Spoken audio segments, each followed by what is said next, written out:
ओम शांति। आज प्यारे मीठे भगवान की मीठी मुरली मंथन की डेट है 10 नवंबर 2020। तो सब आराम से बैठ गए होंगे क्योंकि अब मुरली चलने वाली है। तो भगवान का आह्वान कीजिए कि भगवान की वाणी है हम बच्चों के लिए। बाबा ने हमें चुना है, हर एक पर भगवान की नज़र पड़ी हुई है ना। तो सभी एकाग्रचित होकर सुनेंगे। तो सबसे पहले कल की वाणी की रिवीजन कर लेते हैं। बाबा ने कल क्या बोला था? बाबा ने कहा था कि मीठे बच्चे, तुम्हारा यह समय बहुत बहुत वैल्यूबल है, इसे व्यर्थ मत गवाओ। ज्ञान की धारणा करो और कराओ। जितना जितना ज्ञान दान करोगे उतना तुम्हारी आत्मा भी तो बढ़ती जाएगी। और वरदान था बहुत मीठे से बोलना है, नम्रता का कवच धारण करना है, हर विघ्न से ऊपर उठ जाना है, सच्चे स्नेही सहयोगी बनना है और सारे हद के मेरेपन को समाप्त करके मेरा बाबा में उसे समा दो। मतलब सब कुछ मेरा बाबा को सौंप दो, बाबा को समर्पित कर दो। जैसे कि कोई छोटा बच्चा, हाँ कुछ भी बातें होती है, मोहल्ले में भी दोस्तों से होती है, घर में भी होती है, या स्कूल में होता है, कुछ भी होता है, वो सीधे आकर अपने मम्मी डैडी को बता देता है। और उसके बाद क्या वो चिंता करता है? बिल्कुल नहीं। वो तो फिर खेलने कूदने लग जाता है ना। इसी तरह से हमारे माता पिता थे नहीं, द्वापर से लेकर 2500 वर्ष, तो हमने खूब सोचा, खूब उल्टा पुल्टा काम किया, खूब गिरे, खूब चिल्लाए, खूब क्रोध किया, जो मन में आया किया। लेकिन अब इन सब से मुक्ति, क्योंकि हमारे पेरेंट्स आ गए हैं हमारी आत्मा के। तो सब कुछ उन्हें बताना है ना, और फ्री हो जाना है एकदम छोटा बच्चा की तरह। बस पढ़ाई पढ़ो। और कई आत्माएं पढ़ाई को अच्छी रीति पढ़ भी रही हैं और टेस्ट भी दे रही हैं। ऐसे बच्चे को तो स्कॉलरशिप मिलेगी ही। तो चलिए, बाबा का आह्वान किया हुआ है ना, परमात्मा की किरणें हम सभी आत्माओं पे पड़ रही हैं। फील कीजिए जैसे शावर के नीचे हम बैठे हैं और उनकी कृपा की किरणें जल की बूंद की तरह मुझ आत्मा पर पड़ रही है। और मैं आत्मा उस परमात्मा याद में भीगते हुए यह वाणी सुन रही हूँ।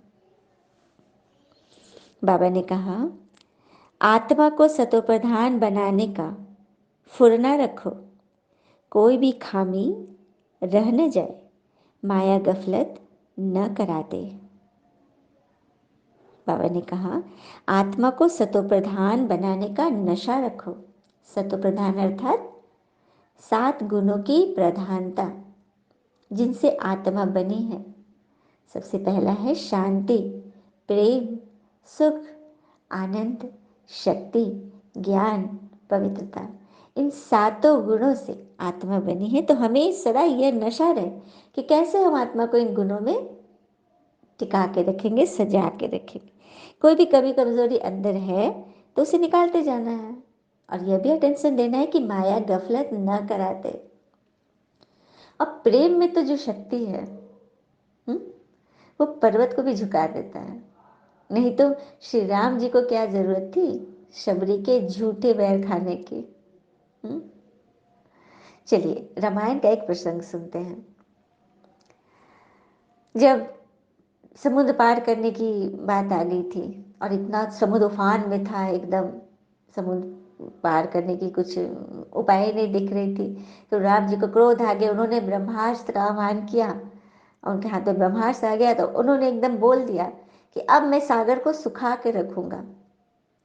और जैसे ही उन्होंने तीर बाण चढ़ाया, सागर देवता प्रकट हो गए और उन्होंने हाथ जोड़कर श्री राम से कहा कि हे प्रभु, आप कृपा करके मुझे मत सुखाइए, नहीं तो पूरी सृष्टि सूख जाएगी। तो राम जी ने बोला कि लेकिन मुझे तो उस पार जाना है, तो कैसे जाऊंगा, पानी में कैसे होगा? तो समुद्र ने बोला कि मैं आपको उपाय बताता हूँ।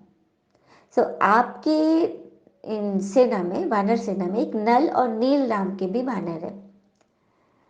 उनके पास एक वरदान मिला हुआ है कि हाँ, अच्छा पहले तो वो श्राप ही था, लेकिन अब वो वरदान हो गया। क्योंकि श्राप उन्हें इस कारण मिला कि वो ऋषि मुनि जो तपस्या करते थे ना या हवन करते थे, वो उनकी चीजें उठा करके सागर में फेंक देता था। हाँ, उनको कष्ट मतलब उनको चिढ़ाने के लिए। तो वो लोगों ने उन्हें श्राप दिया कि तुम जो चीज़ फेंकोगे ना तो वो डूबेगी नहीं, वो तैरेगी। तो वही ये आशीर्वाद इन दोनों को मिला हुआ है। तो आप ऐसा कीजिए, बड़े से बड़े पत्थर को भी ये लोग फेंकेंगे तो वो पानी में तैरेगा और मैं उसे बांधने में मदद करूंगा। मैं उसको उसको तूफान में नहीं लाऊंगा, उस पर उछलूंगा नहीं। तो ये वचन सागर ने दे दिया। और सच में सबको पता है कि राम सेतु का निर्माण शुरू हो गया। बड़े से बड़े पत्थर लाए गए, वहां पे लगाने लगे। अचानक सबकी नजर एक छोटी सी गिलहरी पर पड़ी कि गिलहरी कहीं दूर से आती थी चलते हुए टुबुक टुबुक करके, और पत्थरों के पास कुछ करती थी और फिर वापस जाती थी। एकदम निरंतर ये प्रक्रिया उसकी चल रही थी। तो राम जी को उत्सुकता जगी कि क्या कर रही है, तो उसको लाया गया गिलहरी को। राम जी ने अपने हाथों में रखा उसको और उसके सर पर ऐसे हाथ फिराया और पूछा कि छोटी सी गिलहरी, आखिर तुम क्या कर रही हो, इतनी मेहनत की क्या कर रही हो, क्यों कर रही हो। तो उसने बताया कि सीता जी को लाने के लिए जब आप इतनी बड़ी मतलब सागर पे पुल ठानने की और रावण से युद्ध करने के लिए ठान लिए हैं, मतलब स्त्रियों की रक्षा के लिए जो पूरे जगत में आगे भी प्रसिद्ध होगा, तो क्या मैं उस कार्य में आपकी छोटी सी मदद नहीं कर सकती। तो मैं जाकर बाहर जाकर बालू मिट्टी उठा के लाती हूँ और उन पत्थरों के बीच में डालती हूँ, ताकि आप लोग जब उस पर चलें तो पत्थर से आपको आपके पैर न चुभे। हाँ, मतलब उस बालू से आपको थोड़ा आराम मिले, नरमी के एहसास हो। राम जी इतना खुश हुए और राम जी ने उसके सर पे हाथ फिराया था ना, तो कहा जाता है कि जो रेखाएं हैं ना गिलहरी के शरीर पर, वो उन्हीं के उंगलियों के निशानी है, 3 धारियां हैं। कितनी सुंदर बात है। प्रेम में आज भी बहुत शक्ति है। प्रश्न है, तुम बच्चों के मुख से कौन से शुभ बोल सदा निकलने चाहिए।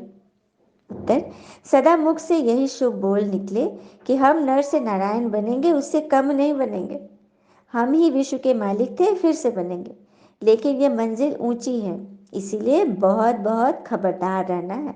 अपना पोता मेल देखना है, एम ऑब्जेक्ट को सामने रख पुरुषार्थ करते रहना है, हार्ट फेल नहीं होना है।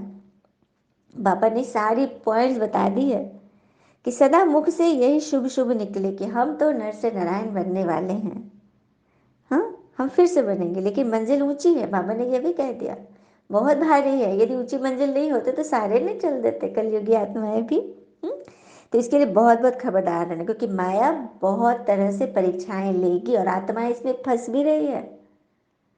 माया है लेकिन पहचान नहीं पा रही है। किस तरह से माया गोल गोल घुमा घुमा के एकदम उखाड़ दे रही है, फंसा दे रही है, मन में हलचल ला रही है। तो बहुत खबरदारी रखनी है, एम ऑब्जेक्ट को सदा सामने रखेंगे और खुद को आत्मा समझो ना। मैं आत्मा हूँ, कोई बात हो गई तो बाबा ने सिखाया मुझे हमारे भले के लिए। हम्म तो इसमें हार्टफेल नहीं होगा, नहीं तो क्या होगा, आगे चलकर बिल्कुल दिल शिकस्त हो जाएंगे, इसीलिए बाबा बचा रहे हैं। ओम शांति। पिता बैठ रूहानी बच्चों को समझाते हैं। यहाँ जब याद की यात्रा में बैठते हो तो भाई बहनों को कहो कि तुम आत्म अभिमानी बैठो और बाबा को याद करो, मतलब आत्मिक स्मृति में रहो, क्योंकि परमात्मा आत्मा की ही बात सुनेंगे, शरीर की नहीं। तो सबको आत्मा समझ, अपने आप को समझना है ना, यह बहुत जरूरी है। और कोई भी सत्संग में किसी को कहने थोड़ी ना आएगा ऐसा कि अपने को आत्मा समझो। सिर्फ इस संस्था में कहा जाता है, क्योंकि यह परमात्मा की संस्था है, परमात्मा ही ना सबको बच्चे कहेंगे। कोई भी सत्संग में ऐसा नहीं होगा। बाकी आर्टिफिशियल संस्थाएं तो बहुत निकली है, तुमसे सुनकर कोई कहे भी परंतु अर्थ समझ न सके। ये भी बाबा ने क्लियर किया कि आपको सुनकर लोग कहेंगे कि मैं आत्मा हूँ, लेकिन आत्मा कैसे हूँ, कैसे टिक सकती हूँ, किसने हमें बनाया आत्मा, आत्मा बनकर को क्या करना है, यह किसी को नहीं मालूम। हम्म तो तुम्हें सब मालूम है। हाँ, तुम बेहद के पिता को याद करते हो ताकि तुम्हारे विकर्ण विनाश हो जाए। फिर आगे बाबा बोल रहे हैं, तुम राजयोग सीख रहे हो नई दुनिया के लिए, वहां आयरन एजेड आत्मा तो जा न सके, मतलब आयरन एजेड अर्थात तमोगुनी लौह युक्त आत्माएं, खादी युक्त, तो वहां जाएगी नहीं। माया ने आत्मा के पंख तोड़ डाले हैं, मतलब अभी तुम वहां नहीं जा सकते हो। भले तुम देवी कुल की आत्मा हो लेकिन अभी विकारी हो। आत्मा ने तुम्हारे मतलब माया ने तुम्हारी आत्मा के पंख तोड़ डाले। अब कोई पक्षी के पंख ही टूट जाए तो वो कैसे उड़ेगा। तभी तो बाबा हमें ज्ञान और योग के दो छोटे छोटे पंख लगा रहे हैं। अब किस पंख में कितनी ताकत है, वो कितना ऊपर उड़ेगा। तो आत्मा उड़ती है ना, जैसे एक शरीर से दूसरा लेती है ना, कितनी तीखी रॉकेट है। तुम बच्चों ने ये नई नई बातें सुना तो तुमको वंडर लगता है ना, आत्मा कितनी छोटी हो, कितना सारा 84 जन्मों का पाठ ढूंढा हुआ है। ऐसी ऐसी बातें दिल में याद रखोगे तो उमंग आएगा। स्कूल में विद्यार्थियों की बुद्धि में विद्या याद रहती है ना, लेकिन किसको याद रहेगी? जो सिंसियर स्टूडेंट है, जिसे टीचर पे अपार निश्चय है। टीचर कुछ भी बोले टोके वह सवाल नहीं करते, दुखी नहीं होते, और ये खुश होते हैं कि मेरे भले के लिए मुझे रोका जा रहा है, मुझे समझाया जा रहा है। ये बात है, निश्चय की बात यहाँ पे होती है। टीचर कितना भी डांटे, कितना भी टोके, लेकिन बच्चे के अंदर संशय नहीं आना चाहिए। यदि आ रहा है इसका अर्थ है कि बच्चा अपने आप को बहुत ऊंचा समझ रहा है। ये कहानी वही वाली यहाँ पे सिद्ध होती है ना, चित्रकार वाली बातें। एक पिता चित्रकार था और बच्चे ने भी चित्रकारी सीखी। तो पिताजी हमेशा जब भी बहुत सुंदर चित्रकारी बनाता था, लेकिन पिताजी उसमें कुछ न कुछ छोटी सी कमी दिखा देते थे, जिससे इसको और अच्छा करने की उत्सुकता जगती थी। लेकिन एक दिन जब वो बहुत अच्छा बन गया, बहुत आगे बढ़ गया, ऊपर उठ गया, लोग उसका बहुत मान देने लगे, उसको एकदम पिता से भी ऊंचा समझने लगे, तो उसके अंदर अहंकार आ गया कि हम तो इतना आगे पहुंच गए हैं और पिताजी हमें अभी भी टोक रहे हैं। पिताजी को हमारे पे निश्चय ही नहीं है, भरोसा ही नहीं है। तो उसने खरी खरी पिताजी से जाके कह दिया। उस दिन से पिताजी चुप हो गए। और बेटे ने यह भी कहा था कि आपके अंदर कांटा है, आप उसको निकालो। तो पिताजी चुप हो गए। पिताजी ने कह दिया कि ठीक है, मेरे अंदर जो कांटा है मैं अब तुमसे नहीं बोलूँगा, निकल जाएगा ना वो कांटा। तो बच्चा तो उस समय खुश हो गया, लेकिन उसके बाद उसकी कलाकृति मतलब एकदम गिरने लगी। बाद में उसको रियलाइज़ हुआ कि नहीं, पिताजी जब बोलते थे तो मेरे अंदर एक बच्चे वाली भावना थी, सीखने की भावना थी। जिस दिन मैं ये समझ गया कि मैं बहुत सीख चुका हूँ, वहीं से फिर मेरी डाउनफॉल शुरू हो गई। बहुत सुंदर कहानी है। इसीलिए बाबा कहते हैं ना कि अपने आप को इस मैंपन से बताओ कि मैं भी कुछ हूँ। यह मैंपन ही आदमी को बिल्कुल नीचे गिरा देता है। कल भी बाबा ने बोला था ना सोगन में कि मैं और मेरेपन को मेरे बाबा में समा दो। कुछ भी बातें आ रही हैं उसे बाबा को सौंप दो ना, और खुद निश्चिंत हो जाओ, एकदम छोटे बच्चे की तरह। और आत्मा चाहती है चाट रखे, तो सारे दिन में कोई आसुरी काम मत करो, मगर माया चाट रखने नहीं देती, तो माया के चंबे में आ जाते हो। सही बात है, समझ में ही नहीं आएगा कि माया के जाल में उलझे हुए हैं। इतनी चतुर है माया, पहचानना है ना उसे। फिर आगे बाबा बोल रहे हैं, तुम्हारी बुद्धि में अब सारा ज्ञान टपकता रहता है। बाबा पूछते हैं आगे कभी मिले हो? तो बच्चे कहते हैं हाँ बाबा, हम तो कल्प कल्प मिले थे। फिर बाबा पूछते हैं तुम उत्तर देते हो अर्थ सहित, ऐसे नहीं कि तोते मिसल कह रहे हो। बाबा ये भी पूछ रहे हैं कि जो मैं पूछता हूँ उसे अर्थ सहित समझ कर धारण करके सुना रहे हो ना। ऐसा तो नहीं कि ज्ञान सुना रहे तो तोते मिसल रट लिए और सुना दिया, नहीं। क्योंकि वैसे बच्चे आगे बढ़ ही नहीं पाएंगे, किसी न किसी कारण से मूंझ कर पीछे हटने लगेंगे। तो वही बाबा बोले ना कि हार्ट फेल नहीं होना है। और सदा ये फुरना रहे कि हमें तो नर से नारायण बनना ही है, उससे कम नहीं। तभी बाबा कहते हैं हाँ बच्चे, तुम बने थे तो पूरा पूरा पुरुषार्थ करो, अपना पोता मेल देखो। क्या इस हालत में उच्च पद पा सकेंगे? अपनी डेली रूटीन को, दिनचर्या को चेक करो ना, तब समझोगे कि क्या हम इस हालत में पुरुषार्थ मतलब देवपद पा सकेंगे, राजपद। तो अपने आप से बातें करो कि अगर अभी हमारा शरीर छूट जाए तो क्या पद पाएंगे।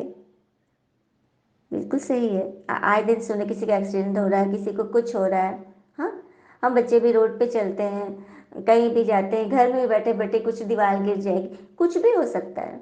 यदि अभी बैठे बैठे कुछ हो जाए तो क्या मुंह दिखाएंगे, कहाँ तक पहुंचे हैं।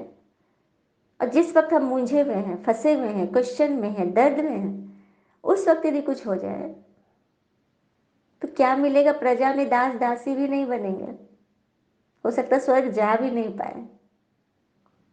इसीलिए बाबा को अफसोस होता है, तो वो समझाते हैं, हर तरीके से समझाते हैं और कहते हैं बच्चे ऊंची मंजिल है, खबरदारी रखो।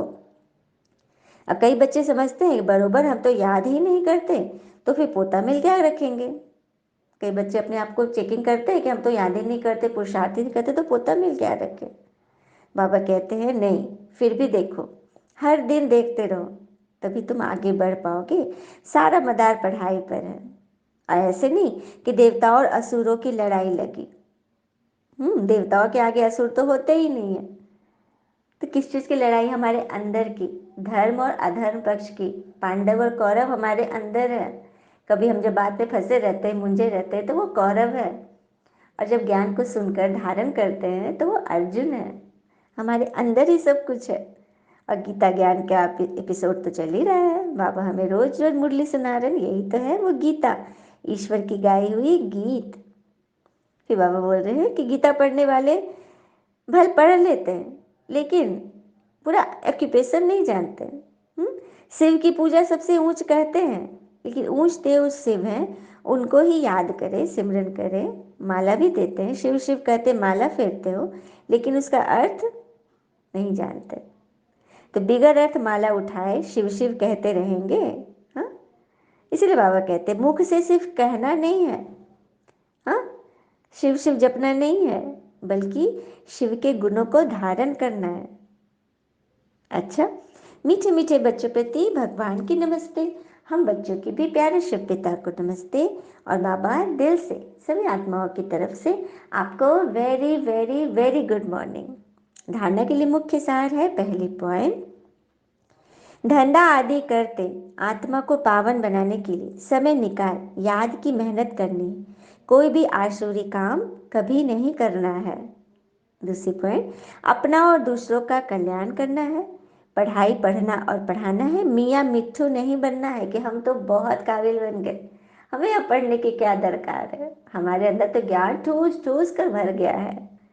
नहीं, जब तक जीना है ज्ञान अमृत पीते रहना है, याद का बल जमा करो, नहीं तो कब ये लीकेज हो जाएगी ना, सब बह कर निकल जाएगा, सारी शक्तियाँ सारी कमाई पता भी नहीं चलेगा। चलिए हम सभी बाबा से अब वरदान लेते हैं, उनकी किरणों के नीचे तो हम बैठे ही हैं। अब फील करें कि उस किरण से बाबा का हाथ हमारे सर पर रखा हुआ है। बाबा हमारे हाथ, अपने हाथ से हमारे सर पर उस गिलहरी की तरह फिरा रहे हैं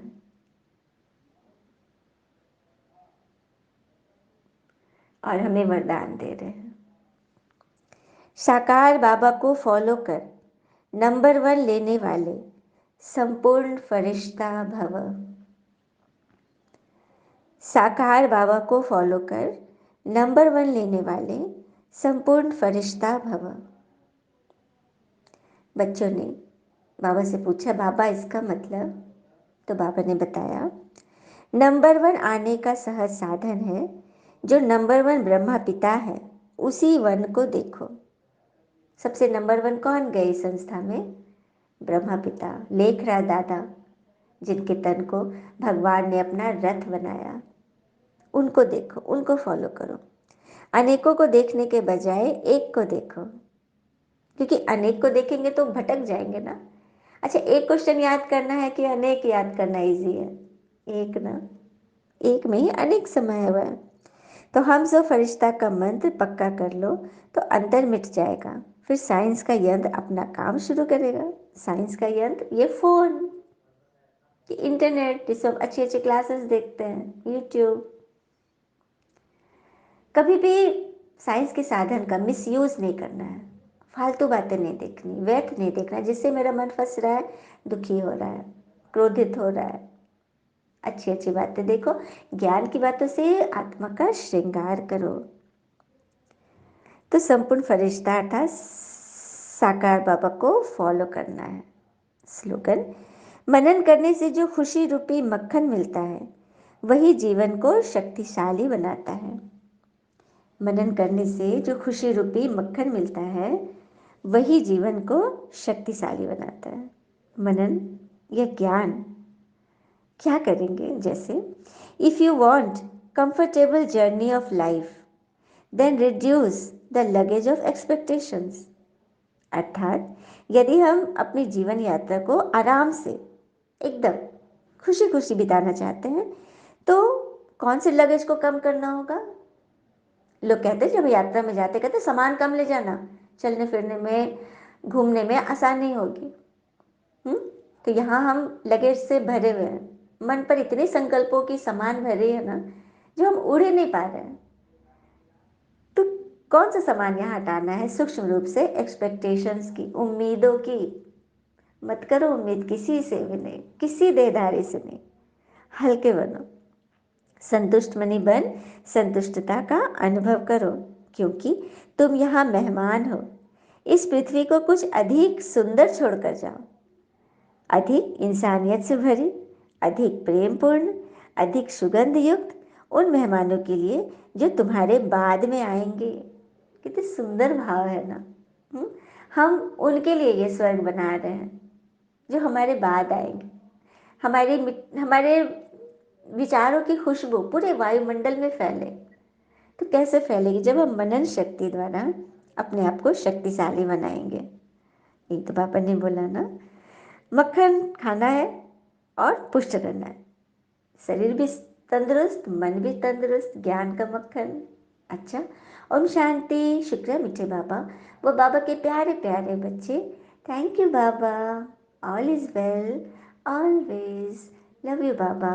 आपकी किरणों ने हमें बहुत अच्छी तरह मुरली को समझने में मदद करी। शुक्रिया बाबा। जीवन की राहों में तुमसे उजेरा, प्रेम का प्रकाश मेरे प्राणों में बिखेरा। आंचल में भर के कहा लाल मेरा, आंचल में भर के कहा लाल मेरा। धन्यवाद तेरा प्रभु, धन्यवाद तेरा, धन्यवाद धन्यवाद धन्यवाद तेरा।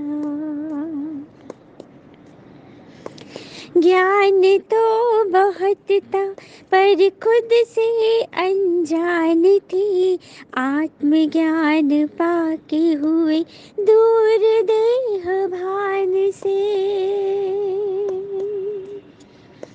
ज्ञान तो बहुत था पर खुद से अनजान थे, आत्मज्ञान पाके हुए दूर देह भान से। सद्गुणों से कर दिया है श्रृंगार मेरा। धन्यवाद धन्यवाद धन्यवाद तेरा, धन्यवाद धन्यवाद धन्यवाद तेरा। मीत मेरे तुमसे ही पाई प्रभु प्रीत है, तेरी उदारता का अधरों पे गीत है। मीत मेरे तुमसे ही पाई प्रभु प्रीत है, तेरी उदारता का अधरों पे गीत है। सांसों के सरगम में आभार तेरा। धन्यवाद धन्यवाद धन्यवाद तेरा, धन्यवाद धन्यवाद धन्यवाद तेरा। जीवन की राहों में तुमसे उजेरा, प्रेम का प्रकाश मेरे प्राणों में बिखेरा। आंचल में भर के कहा लाल मेरा, आंचल में भर के कहा लाल मेरा। धन्यवाद तेरा, धन्यवाद तेरा, धन्यवाद धन्यवाद प्रभु, धन्यवाद तेरा। ओम शांति।